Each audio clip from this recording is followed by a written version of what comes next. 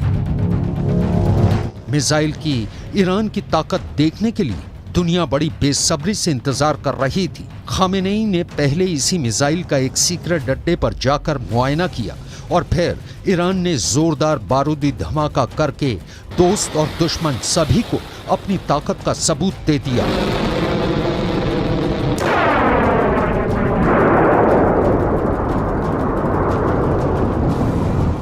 Iran की पहली hypersonic missile बनाने की सुगबुगाहट पिछले एक साल से हो रही थी। 6 जून 2023 की तारीख ईरान के इतिहास में पत्थर पर लिखी इबारत बन गई, क्योंकि तब ईरान ने अपने राष्ट्रपति इब्राहिम रईसी की मौजूदगी में पहली हाइपरसोनिक मिसाइल बनाने का दावा किया। इसे पहली बार दुनिया के सामने पेश किया। मिसाइल का नाम रखा फतह। ये नाम ईरान के सुप्रीम लीडर अली खामेनेई ने दिया है। रईस जमहूर आमरीका, सदर आज़म